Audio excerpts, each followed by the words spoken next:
Good morning. This is KELOLAND on the go with all you need to know in news and weather as you start your day. 3 people have been arrested in connection to one of the 2 unsolved homicides in Sioux Falls. It's the Sioux Falls Police Department. In a search warrant for the residence. Open the front door and take directions from the officers. This was one of the arrests on South Hawthorne Avenue. The others happened in the area of East 21st Street and South Center Avenue. The arrests are in connection to the death of 36-year-old Paul Billion. Gibo Westfort Uo is charged with first-degree murder, burglary, and grand theft, while Thomas Tarley and Sodiman Poli are facing first-degree murder and burglary charges. We expect to learn more about the arrests at this morning's police briefing. You can watch it live on KELOLAND.com starting at 10:30. Investigators are looking into what sparked a fire north of Rowena last night. Authorities say Sioux Falls Fire Rescue, along with Brandon, Valley Springs, and Split Rock fire departments were called to an area of Creekview Circle just before 7 o'clock. Firefighters arriving on scene found fire had spread from a garage into a home. Crews were able to put the fire out on the main level and attic of the home. Everyone inside was able to get out safely before crews arrived. Investigators in Aberdeen are looking into what sparked a fire in the northern part of the city. Aberdeen Fire Rescue says it happened at an apartment building just before midnight Friday. Crews arriving on scene found smoke and flames coming from the building. Several people had to be rescued from the building. 4 were taken to hospitals. Firefighters were able to stop the fire from spreading. The Salvation Army and Red Cross are helping residents displaced by the fire. Now let's send it over to meteorologist Scott Mudd for a check on your morning forecast. Good morning, Scott. All right, good morning, everybody. We are following maybe a couple of flurries, light snow showers in north central South Dakota. Anything that falls, hits the ground, will remain light. Partly sunny skies in our forecast for today. Temperatures in the 20s and 30s. As we go through the week, it looks mostly dry. And I say mostly dry because Wednesday may bring a round of light snow into northern KELOLAND. We'll have more details on your forecast with Brian coming up. All right, thank you very much, Scott. Well, we expect to learn more specifics this week about Governor Kristi Noem's campaign pledge to eliminate the state sales tax on grocery purchases. Noem will unveil her budget proposal for the upcoming fiscal year during an address to lawmakers in Pierre tomorrow. Well, some lawmakers have expressed concerns over how the state will make up for the lost revenue from repealing the tax. Noem released a statement on Friday saying that South Dakota can afford the repeal thanks to the state's record growth. A Sioux Falls motorcycle club hit the road throughout central Sioux Falls yesterday to assist those in need.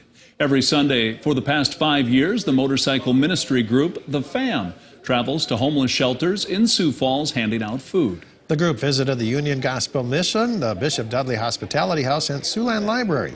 Founder of the group, Joe Lewis, says everyone has struggled at some point, and the group as a whole wants to give a helping hand. They are so genuinely thankful for us doing this, and I mean, they tell us that they're praying for us every day, and it's amazing. A lot of them, they'll even tell us, you know, we didn't think anybody cared until you guys showed up. The FAM handed out 150 sandwiches. Every week they feed between 80 to 150 people. Well, students can not only learn from textbooks, but also on field trips. At ACE Academy, educators make sure to not only get teaching time in the classroom, but also in the community. Typically, the school would use 2 vans to get the kids to and from field trips. But right now, they're down to only 1 van after one was involved in a crash over the summer. That brought us down to 1 van, and we've been working some really interesting solutions of taking 2 trips or multiple trips and coming back, and it's just really not a long-term and sustainable solution.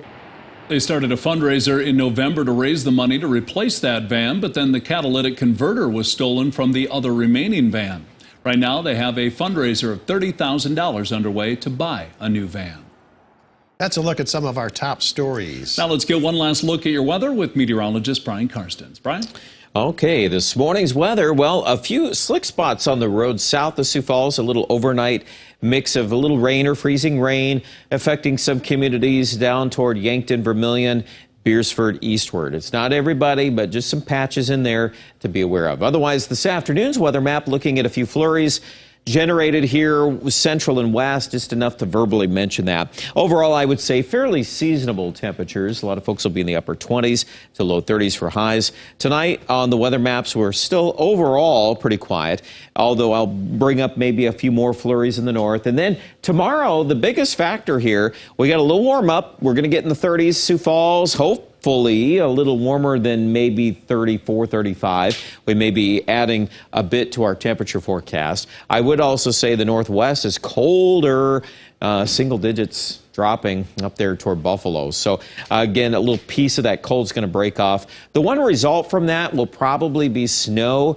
light snow, nuisance type snows in much of the state of North Dakota, and some of that could clip Aberdeen. So we've bumped up a 40% chance of snow there on Wednesday. And that's probably the biggest story of the week, other than the fact that another storm system will be sliding south of us on Thursday, and we'll keep tabs on it. You know, Yankton, Vermilion, you know, possibility we get clipped by some light snow out of that one too. Those temperatures tonight, teens for lows. You can see about 12 there in Rapid and Mitchell at 14. Tomorrow, those 30s, even some low 40s working their way into south central Ketherland, but Buffalo will not be at 22 in the afternoon. It's going to drop pretty quickly. And even Sioux Falls on Wednesday will get a drop in the mid-20s.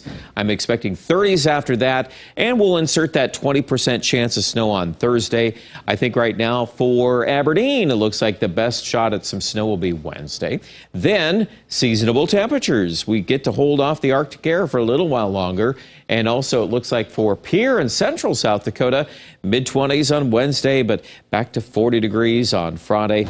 And the numbers here for Rapid City, a lot of 30s and 40s. So mostly speaking, pretty decent week ahead. Check out the details with the weather online at KETHERLAND.com.